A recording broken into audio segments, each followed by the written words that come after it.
Hi there. Especially in 2023 and 2024, we've seen a major shift on a lot of sales leaders, how they are really thinking about their team efficiency and outcomes. Last year, we've heard sales leaders talking about, hey, I really care about a lot of outcomes, and that's really what I'm measuring everybody in my team.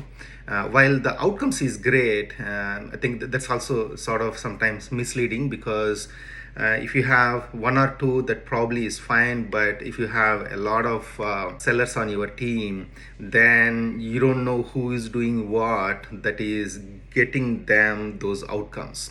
And that's a very important thing because, especially based on the recent stat that 17% of the sellers actually bring in the 81% of the revenue, that really keeps a lot of sales leaders wondering what's happening to the rest of the 80% of the sellers. Why are they not able to really bring in or meet the quota, the equivalent to those high performers?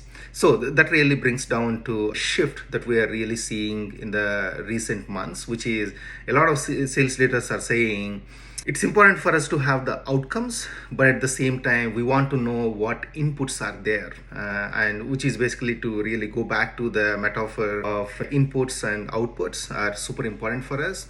And in which case, of course, I mean, the outcomes, whether they are meeting the quota or what's the percentage, the duration, those are all the outcomes. So that's one part.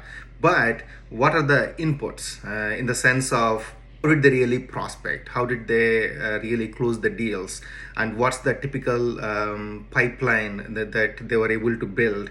And what's the time between the funnel that they are going through? And all these things that are really going in as inputs is also very important. And a lot of sales leaders in the recent months have told us that that's one of the things that is going to really differentiate, especially in 2024. Again, for us as a tool technology vendor for sales leaders, that is very important for to understand where sales leaders are spending their time and where they think the efficiencies are coming from.